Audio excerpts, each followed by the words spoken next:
Ya, suaranya kecil banget. Ada yang lain coba yang respon suara saya? Terdengar, Pak. Bisa terdengar, Pak. Kecil banget ya? Atau karena setelan saya? Setelan saya yang kecil mungkin. Oke.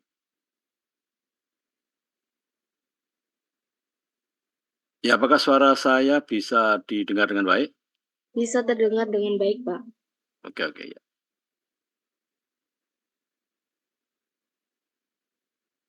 Ya, kita mulai. Ya, baik, seperti biasa, semenit 2 menit, tolong kameranya dibuka.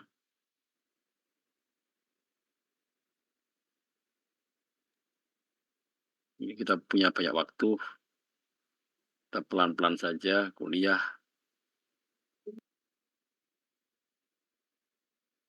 Ya, saya bersyukur alhamdulillah setelah libur, setelah kita semua berlebaran, setelah bermaaf-maafan, kita kembali lagi ngisi ilmu lagi, nambah-nambah ilmu sebelum kalian lulus. Kalian lulus tahun ini ya, mestinya. Jadi nambah-nambah ilmu lah dikit-dikit itu. Manfaatkan kesempatan ini gitu. Oke, ya terima kasih. Kita mulai, saya akan share screen.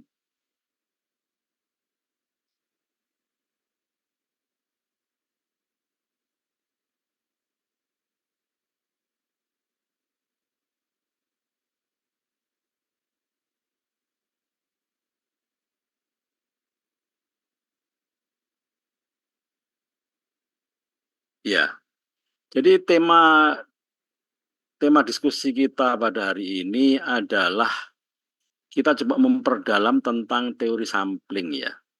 Tapi teori sampling yang akan kita bahas pada malam hari ini itu adalah teori sampling tidak seperti teori sampling yang sudah kalian kenal terlebih dahulu.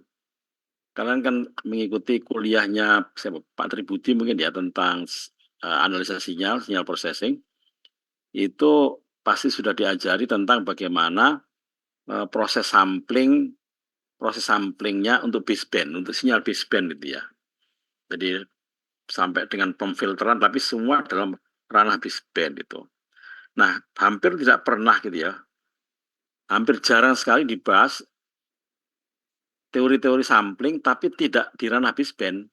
Ranahnya adalah ranah orang telekomunikasi, apa itu di carrier gitu. Jadi di frekuensi carrier itu disampling. Nah, itu yang sekarang terjadi di radio-radio modern gitu. Jadi sistem radio modern itu tidak lagi mengandalkan rangkaian-rangkaian analog yang rumit itu gitu ya, tapi semua dasarnya adalah pemrograman. Karena itulah kemudian ada tata cara, ada tekniknya gitu. Bagaimana juga meskipun komputer sudah sedemikian cepatnya, tapi tetap saja kalau akan memproses carrier, apalagi kalau carrier sudah levelnya gigahertz gitu, tetap aja nggak nututi. Tetap aja harus ada satu teknik gitu ya yang dipakai untuk bisa memproses sinyal sinyal carrier itu. Gimana caranya? Ada digeser dia ke arah baseband gitu. Jadi dia digeser ke arah baseband, tapi statusnya masih carrier gitu. Jadi artinya jangan bermimpi setelah digeser itu kemudian kalian dengan mudah bisa mendeteksinya dengan tanpa ngapa-ngapain langsung dimasukkan ke speaker itu aja seperti kalau kalau kalian mendeteksi sinyal baseband hasil replika dari proses sampling sinyal baseband nggak bisa. Ada sesuatu hal yang agak sedikit lebih complicated gitu antara proses sampling sinyal baseband dengan proses samplingnya sinyal passband gitu ya. Jadi kalau sinyal baseband itu kalian pasti masih ingat proses samplingnya itu tunduk pada prinsip Nyquist itu. Jadi prinsip Nyquist itu bahwa frekuensi samplingnya paling tidak 2 kali lebih besar dibandingkan dengan frekuensi maksimum dari sinyal baseband yang sedang kalian sampling, yang sedang kalian kerjakan. Tapi dalam konteks passband, konteks carrier nggak bisa seperti itu. Bisa jadi malah kalau seandainya sinyal frekuensi samplingnya itu sangat besar, itu bahkan akan membuat dia aliasing. Karena masih ingat ya bahwa aliasing itu adalah hal yang sangat dihindari, hal yang sangat ditakuti oleh orang-orang yang sedang mengerjakan sinyal itu secara analog gitu, secara digital, mohon maaf, secara digital. Itu harus dihindari gitu. Ya kalau di dalam baseband itu kan sebelum disampling itu ada low pass filter ya, low pass filter yang frekuensi cut off-nya itu adalah frekuensi tertinggi dari frekuensi yang akan disampling gitu. Frekuensi baseband yang tertinggi itu dikalikan 2 gitu, seperti itu. Kalau seandainya yang akan kalian sampling itu adalah sinyal baseband. Tapi kalau sinyal passband agak berbeda. Ya. Oke, kita lanjut. Penjelasan saya tidak lama ini, tapi ini isinya adalah sangat penting semua. Jadi urusannya adalah ya kalian harus bisa mampu menghafalnya ini sebenarnya. Jadi kalau seandainya disuruh menjelaskan, menggambarkan dengan detail, itu kalian bahkan harus bisa langsung mengerjakannya itu. Karena itu kemudian meskipun ini pendek, itu pekerjaan kalian adalah menghafal. Jadi artinya bisa disuruh untuk mengilustrasikan dengan cara menggambarkan, kemudian menjelaskan, harus kalian bisa lakukan itu. Ini saya akan kembali ke proses sampling untuk sinyal-sinyal baseband ya. Ini ya. Sinyal sampling baseband. Nah, sinyal baseband seperti ini gambarnya di sini kan. Kalau dan kemudian disampling dengan ini, sampling dengan frekuensi sampling ini Fs, di mana kalau frekuensi ini Fs berarti kan periodenya adalah 1/Fs gitu ya. Dan hasil dari, kalau kita lihat spektrum hasil samplingnya itu harus seperti ini. Jadi akan muncul frekuensi-frekuensi replika yang muncul setiap frekuensi Fs itu. Jadi 2pi ini adalah simbol dari Fs. Jadi Fs ini 2pi ya. Jadi 2pi ini representasi dari Fs ini, 2pi ini gitu ya. Representasi dari frekuensi sampling gitu. Sehingga dikatakan sebagai dua frekuensi sampling itu adalah 4pi ini gitu. Ya, 2pi ini merepresentasi sinyal,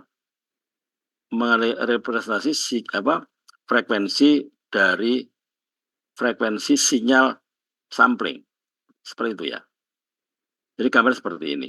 Nah, bisa kelihatan di sini bahwa harga 2Fs ini dia 2pi ini gitu ya. Jadi harga Fs ini memang dibuat tidak boleh terlalu kecil gitu. Dia harus lebih besar. Karena kalau terlalu kecil itu antara sinyal yang asli ini dengan replika-replikanya itu akan bersinggungan. Nah, proses persinggungan ini dikatakan sebagai aliasing. Karena itulah kemudian ini tidak boleh. Jadi B kali TS ini harus cukup B kali TS ini tidak boleh lebih besar, dibandingkan dengan frekuensi samplingnya gitu ya. Jadi 2pi ini menyatakan frekuensi sampling gitu ya. Sehingga memang ini ya secara prinsip kalau kita bisa lihat di grafiknya ini seperti ini. Jadi bahwa sinyal replika ini tidak boleh saling bersinggungan gitulah saja nih sebenarnya maksud dari gambar ini ya. Ini sudah kalian bahas pada saat kalian belajar tentang pengolahan sinyal. Nah, hari ini kita akan membahas yang lain tentang passband. Ini passband ya. Kalau saya mempunyai sinyal ini analog ini ya, sinyal analog. Ini sinyal baseband. Kemudian kalau sinyal baseband ini saya gambarkan di domain frekuensi seperti ini ya. Ini plus minus, ini frekuensi maksimumnya W. Ini minus W ini adalah frekuensi negatif yang sudah kita bahas pada saat kita membahas tentang IQ, tentang sinyal IQ kemarin ya, sinyal in-phase dan kuadratur kemarin kita sudah bahas.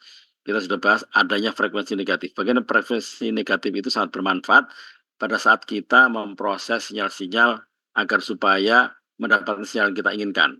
Betapa pentingnya frekuensi negatif. Nah, frekuensi negatif itu hanya ada pada saat kita memakai frekuensi kompleks gitu. Jadi membahas sinyal itu ya harus dengan frekuensi kompleks itu. Nah, ini kalau seandainya saya geser ke kanan, artinya bahwa dia dimodulasi ini. Nah, dimodulasi kalian masih ingat kalau ini saya kalikan dengan carrier, jadi antara ini sinyal informasi saya kalikan dengan carrier sama-sama sinus. Tentu saja carrier ini frekuensinya jauh lebih tinggi dibanding.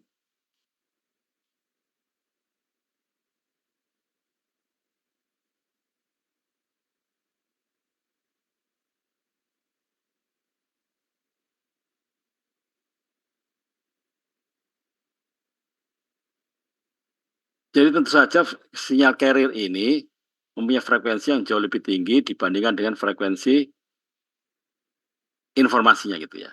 Seperti itu kalian sudah pelajari pada saat kalian mempelajari tentang sistem modulasi. Nah ini kemudian kalau dikalikan jadilah dia bentuk seperti ini kan. Jadi di domain waktu mempunyai bentuk seperti ini. Ini disebut sebagai, ini contohnya, disebut sebagai double sideband suppressed carrier. Kalian sudah pernah mempelajarinya ini. Dan ini kalau di domain frekuensi gambarnya seperti ini. Jadi ada frekuensi positif dan ada frekuensi negatif. Sudah kita bahas kemarin. Pada saat kita membahas tentang in-phase dan kuadratur kemarin ya. Oke. Nah, apa sebenarnya ciri dari sinyal passband itu? Jadi ciri dari sinyal passband itu adalah bahwa dia tidak punya komponen DC. Bandingkan dengan kalau dia ini baseband. Baseband dia punya komponen DC ini kan. Yang menyinggung di daerah nol lah gitu loh. Nah ini kan tidak ada ini, sama sekali semua jauh dari frekuensi nol, ya, jauh dari baik yang frekuensi positif maupun frekuensi negatif. Dua-duanya jauh dari nol. Nah jadi sebenarnya ciri-ciri yang segera nampak itu adalah bahwa kita sedang membicarakan sinyal passband dan ciri-ciri dari sinyal passband itu tidak mempunyai frekuensi DC, tidak mempunyai harga DC. Tidak mempunyai komponen DC gitu ya, seperti ini. Oke. Nah, kemudian bagaimana kalau seandainya ini jadi sinyal yang sudah demodulasi ini, kemudian disampling gitu. Kalau dulu, sebelum ini yang kalian ketahui adalah sinyal ini, disampling ini kan. Tapi enggak, ini setelah setelah dia dimodulir, baru dia disampling gitu loh. Nah, sebenarnya apa maksudnya? Kita akan lihat nanti. Apa maksud dari, apa akibat dari itu semua? Maksud seperti itu. Ini ya. Jadi kita punya, bayangan ini ya. Tadi kan ini contohnya. Jadi kalau sinyal baseband ini kemudian saya modulir dengan frekuensi carrier, maka dia akan bergeser agak ke tengah, menjauhi titik nol, menjauhi DC. Ya. Yang masing-masing mempunyai, yang sebelah kanan ada plus FC carrier ya, carrier FC dan min FC gitu. Nah, kemudian saya ingin menggambarkan ulang seperti ini yang bentuknya saya sengaja agak orientasinya berbeda gitu. Antara yang minus dan yang positif gitu ya. Antara sinyal, antara frekuensi positif dan frekuensi negatif. Seperti ini bentuknya. Dan ini masing-masing spektrum ini mempunyai bandwidth B, di mana B itu adalah selisih antara frekuensi tertinggi dan frekuensi terendahnya. Jadi FH dikurangi FL nih ya. FL itu adalah frekuensi terendah dan FH ini frekuensi tertinggi. Selisihnya berupa bandwidthnya dia gitu. Nah kemudian ini disampling. Jadi kalau sinyal yang carrier yang belum disampling ya, masih analog. Nah, kalau ini disampling, maka seperti kita pahami di depan tadi, bahwa apapun kalau sinyal itu kalau disampling, dia akan pasti mempunyai replika. Mempunyai replika yang berulang setelah ini. Berulang setiap 2pi, setiap harga frekuensi samplingnya dia berulang. Ya. Nah, sama juga seperti ini. Sama juga kalau seandainya frekuensinya kalau seandainya carrier. Cuma jadi perkara adalah yang mempunyai replika itu tentu saja, ini replikanya seperti ini ya, bahwa kalian bisa lihat di sini Jadi dia berulang setiap 2pi, setiap harga frekuensi samplingnya. Setiap harga frekuensi samplingnya dia berulang. Bentuknya berulang. Nah, sama juga seperti itu. Ini setelah kamu sampling, jadi setelah di frekuensi carrier itu, sinyal carrier itu kalian sampling, dia mempunyai replika ke kanan maupun ke kiri. Jadi baik yang frekuensi positif maupun frekuensi negatif, itu punya fenomena yang sama. Dia akan mempunyai replikanya gitu, mempunyai replika. Ya, kalian lihat, perhatikan di sini. Kalau seandainya ini yang replika pertama itu ini ditambah dengan Fs ya. Jadi kalau ini berarti yang kanan, ini yang kotak-kotak, kan kotak hijau ini loh, ya toh, kotak hijau ini. Jadi dia ke kanan satu dan ke kiri satu, ya, itu replikanya, ya. Sama juga dengan yang kiri, yang frekuensi negatif. Yang frekuensi negatif pun itu mempunyai replika yang ke kiri dan ke kanan juga sejauh frekuensi samplingnya gitu. Nah, kalau saya gambarkan bisa seperti ini bentuknya. Ya. Ini dan ini. Ini jadi yang frekuensi negatif itu menghasilkan replika ini yang garis-garis ini. Garis-garis ini. Sedangkan yang sebelah frekuensi positif mempunyai replika yang kotak-kotak ini gitu ya. Oke. Itu yang yang replika pertama. Replika kedua juga sama. Sama juga gitu ya. Jadi kalau ini replika keduanya. Ini dan mana? Ini dan ini gitu ya. Sorry. Bukan. Ini adalah ini. Jadi setelah menghasilkan ini, kemudian menghasilkan lagi, mana tadi itu?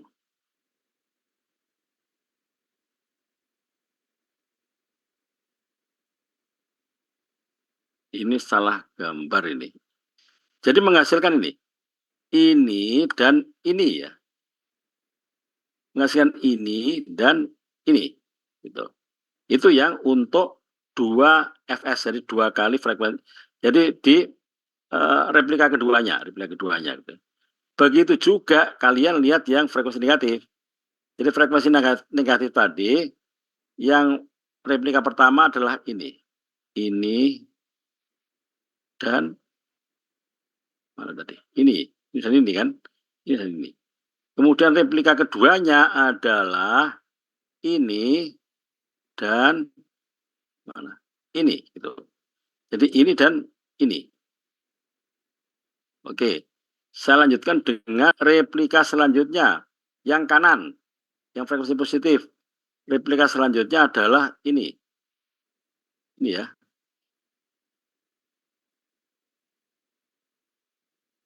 Ini saya gambar cuma satu aja ini.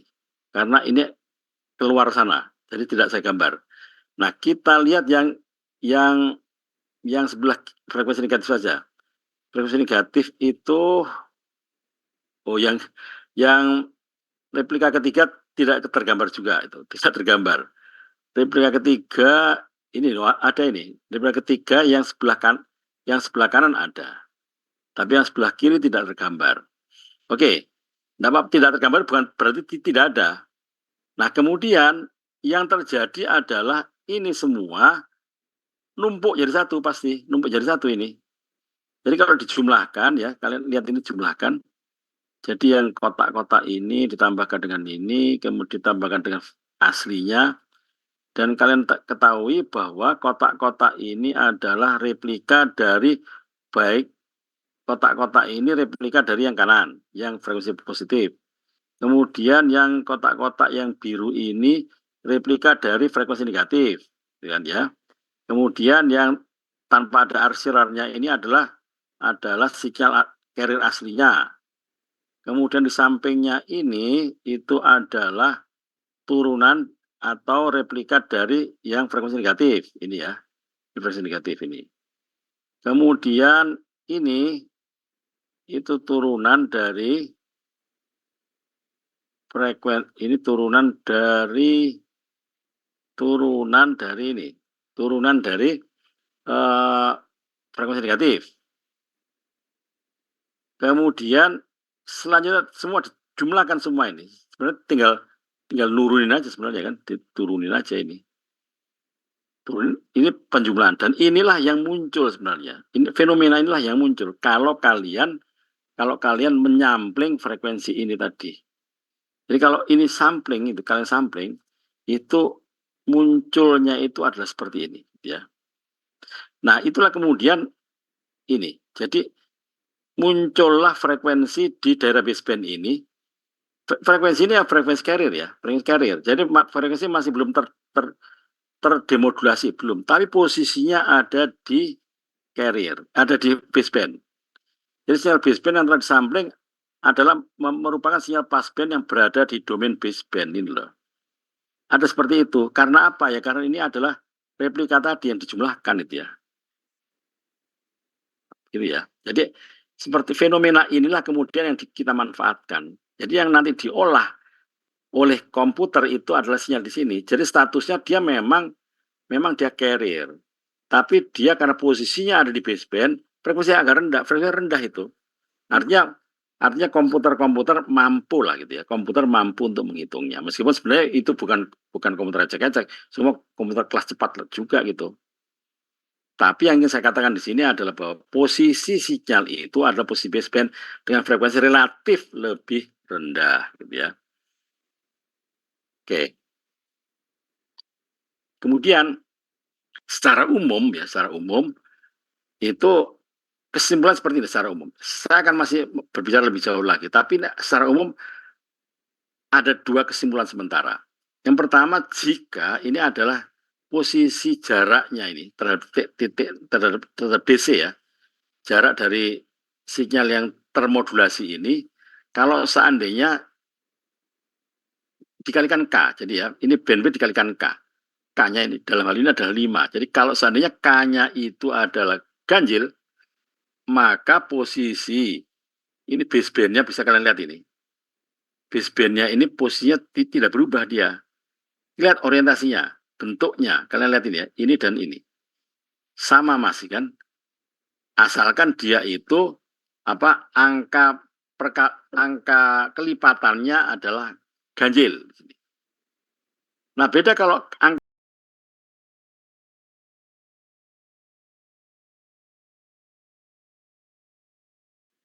angka pergeseran dia, angka geseran dia setelah dimodulasi, dia akan bergeser kan dari baseband ke arah frekuensi lebih tinggi.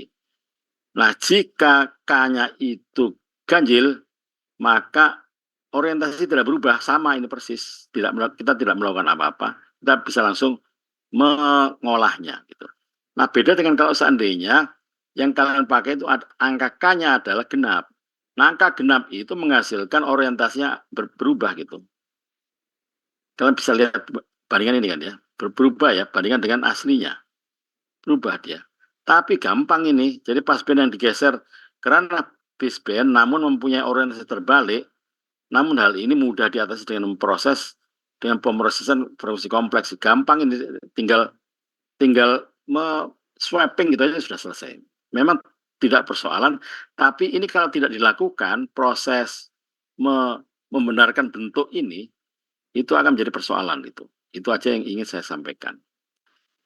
Nah, kemudian bagaimana prosesnya kita lihat sekarang. Ini ya. Saya punya ini. Sinyal ini kan. Jadi yang hijau dan merah. Hijau dan merah. Nah, hijau dan merah itu yang merah ini setelah disampling dia mempunyai replika. Nah, replikanya itu replika kalau karena FS ini seperti ini ya. Jadi setelah beberapa replika ini saya andaikan KFSK itu adalah berapa kali replika itu ya. Ini yang KFS itu ada di sini. Nah, kalau KFS ada di sini berarti K-1 FS itu ada di sampingnya, itu kan? Berjarak sepanjang FS itu. Itu kan ya. Jadi KFS itu kalian bisa ukur di sini. Ini KFS ini ya. Jadi dari minus FH ke FH-nya yang paling kanan ini, gitu ya. Bisa kalian lihat ini. Nah, kemudian kalau K-1 Fs apa ya? Kalian lihat dari sini.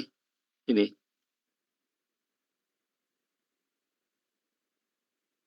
Jaraknya seperti itu. Oke. Jadi kalian bisa lihat ini di sini.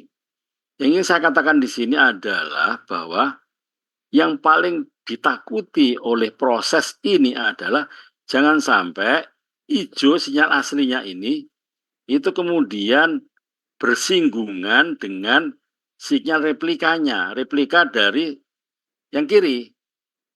Replika dari kiri. Contoh ini kasusnya aja ya. Ini yang kiri. Karena yang kiri itu setelah baik kiri kan sama. Jadi setelah proses sampling, dia akan mempunyai replika. Nah, replika ini bergeser ke kanan dan kalau ini juga bergeser ke kanan dan kiri gitu ya.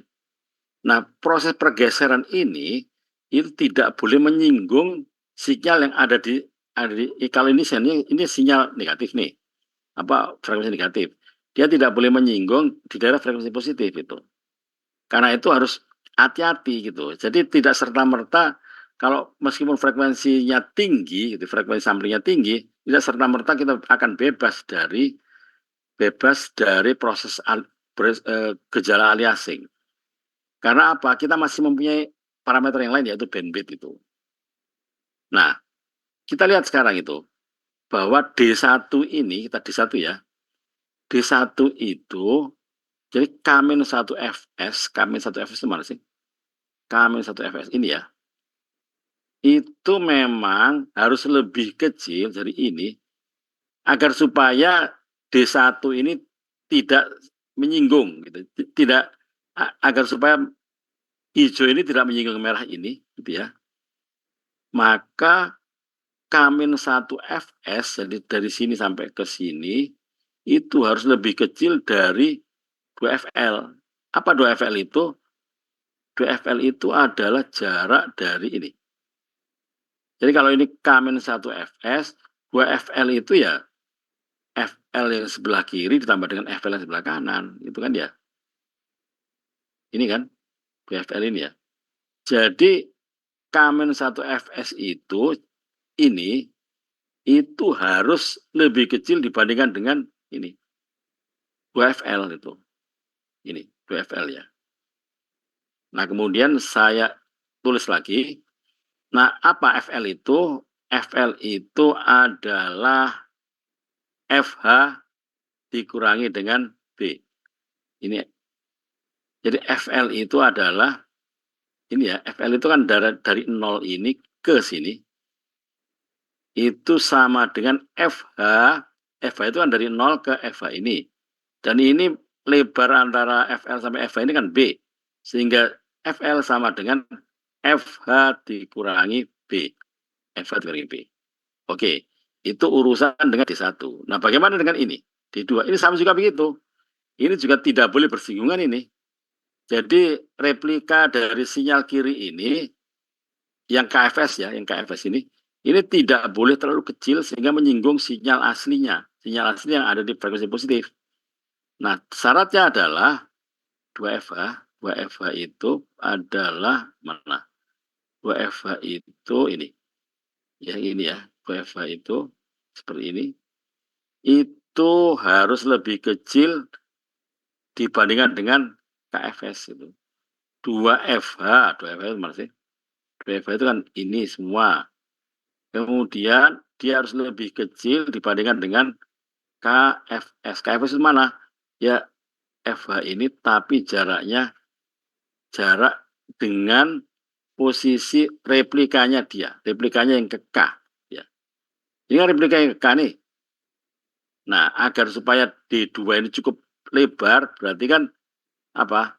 Ya 2FH ini harus lebih kecil. 2FH itu mana? Ya ini. 2FH ini, mana 2 ini kan ya? Harus lebih kecil dibandingkan dengan dari FH ini ke sini.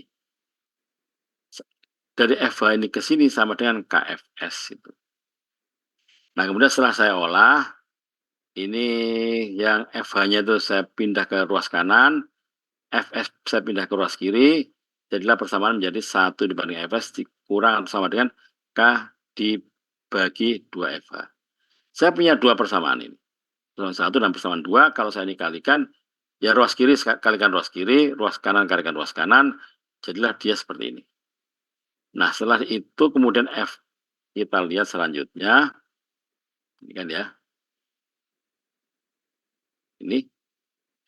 FS hilang. Tinggal K-1. Yang sebelah yang ruas kanan pun juga begitu. Itu yang hilang adalah ini KFH dikurangi dengan KB.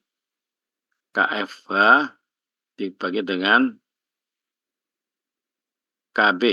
Nah, masing-masing KFH dibagi dengan FH, hilang FH-nya kali tinggal K-nya. KB dibagi dengan FH, gitu kan ya. Oke. Sehingga ketemulah persamaan setelah di otak-atik aljabar biasa, ketemulah ini. Jadi K itu memang harus tergantung dari dia harus lebih kecil dibandingkan dengan FH dibagi B. Ya. Dalam bentuk integer ya, makanya itu istilah floating. Floating itu maksudnya ini integernya ini. Integernya FH dibagi B. Apa itu FH? Tadi lagi jangan lupa, FH itu adalah ini. FH itu frekuensi tertingginya dari carrier. FH itu frekuensi terendahnya carrier. Ya. Oke. Nah, kemudian kita akan melihat ini sekarang. Kita akan melihat ini. Sehingga ini parameternya itu tidak hanya harga maksimumnya saja, tidak hanya harga maksimum dari. Jadi sekarang kita bicarakan itu ada frekuensi sampling, ada harga maksimum dari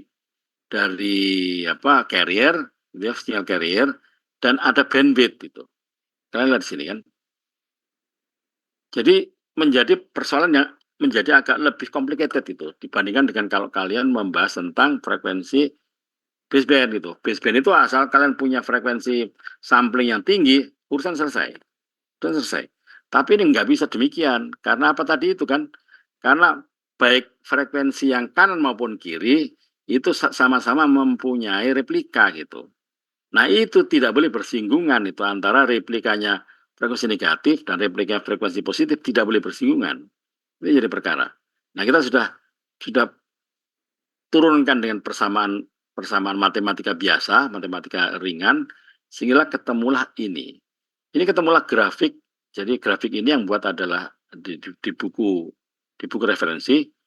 Jadi ini grafik antara FH dibagi B dengan FS dibagi B, ya. Nah, kemudian contoh misalnya ini, jika diketahui itu jika FH dan B diketahui, ya. Jika FH dan B diketahui. Sehingga kalau FH dan B diketahui, maka FH dibagi B ketemu. Contoh misalnya 6,5. Nah, 6,5 itu kemudian tarik garis ke atas, dari grafik ini tarik garis ke atas sampai ketemulah tengah-tengahnya K sama dengan 3 gitu. Ambil titik tengahnya, K sama dengan 3 di sini. Kemudian tarik garis ke kiri. Sehingga ketemulah nilai FS dibagi B. Yang dalam hal ini adalah 4,7 gitu ya. 4,7. Nah, itulah yang dikatakan sebagai. Nah, kalau tadi B diketahui, berarti kan ketemulah FS itu. Nah, itulah kemudian jadi FS itu memang tidak serta-merta dapat ditentukan. Karena masih tergantung dari parameter yang lain. Ada parameter B, ada parameter FH gitu ya. Bukan apa-apa, agar supaya, sekali lagi, saya ingatkan bahwa supaya tidak bersinggungan ini gitu. Dari gambar ini kan, ini. Supaya tidak saling bersinggungan ini. Ini karena setelah sampling, ternyata persoalannya tidak sederhana karena muncul semua ini. Nah, ini tidak boleh saling nyenggol bahkan itu ya, saling menyentuh tidak boleh sebenarnya. Harus saling berjauhan. Nah, agar supaya saling berjauhan itulah kemudian makanya diperlukanlah satu ketentuan gitu, satu ketentuan yang tadi kita sudah bahas ini. Nah, ketentuannya apa? Ya tadi ketemu di sini bahwa harga FH, kalau seandainya harga FH dan B diketahui, FH dan B diketahui, barulah kita ketemu harga FS dan B jika kita menentukan harga K-nya gitu. Dan saja K-nya bukan K kecil, K-nya besar itu. Di praktikum yang kalian laksanakan itu K-nya 32 itu. Ya, ini contohnya K kecil ini seperti itu. Oke. Nah, itulah kemudian makanya proses sampling dari carrier itu tidak sederhana. Jauh lebih complicated, lebih rumit dibandingkan dengan samplingnya baseband. Meskipun sistem komunikasi modern semua memakai model seperti ini. Dengan segala keuntungannya gitu ya. Jadi keuntungan dari sampling baseband itu adalah setelah itu kita akan melaksanakan perhitungan-perhitungan processing yang dapat dilakukan secara software gitu. Karena apa? Masih bisa real time. Kenapa? Ya karena memang semua dikerjakan di ranah baseband. Frekuensinya lebih rendah gitu. Meskipun prosesnya tetap saja proses modulasi dan demodulasi. Tapi dilaksanakan di frekuensi yang lebih rendah. Di daerah frekuensi 0. Nah itu hanya bisa dilakukan kalau kita memanfaatkan frekuensi kompleks itu. Karena frekuensi kompleks itu mengenal frekuensi negatif itu. Ya, sebagai pengenalan saja bahwa bandpass sampling dapat mengurangi komponen elektronik. Iya, karena semua andalannya adalah pemrograman gitu. Tidak ada lagi di situ komponen-komponen elektronik gitu. Yang ada adalah komponen-komponen pemrograman gitu ya, seperti itu. Jadi memang bahwa bandpass sampling ini menjadi dasar implementasi dari software defined radio.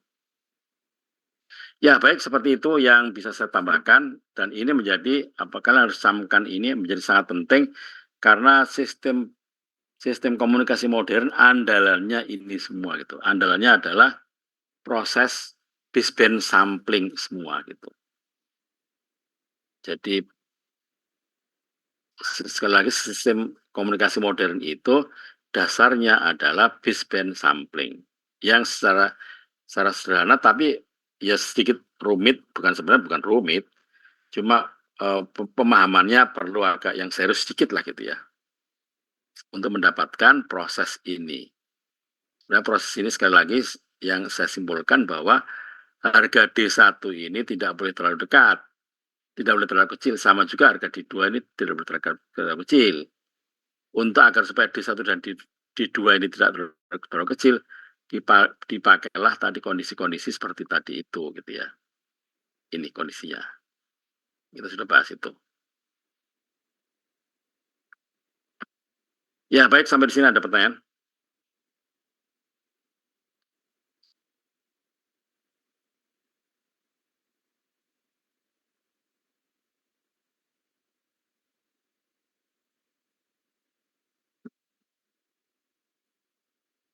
Ya, jadi sekali lagi tolong dibaca-baca lagi tadi yang sudah saya jelaskan itu agar supaya kalian bisa mengingatnya karena bagaimana juga sistem ini adalah sistem sangat mendasar itu. Jadi kalau kalian akan memahami lebih jauh, pahami dulu proses yang mendasar ini tentang sistem baseband tentang passband sampling ini. Kalau ingin memahami proses telekomunikasi modern yang lebih lanjut.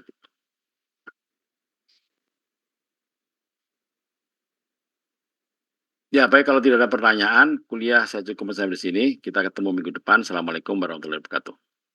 Waalaikumsalam warahmatullahi wabarakatuh. Terima kasih Pak. Terima kasih banyak Pak waktunya Piton. Pak. Selamat malam Pak. Terima kasih banyak.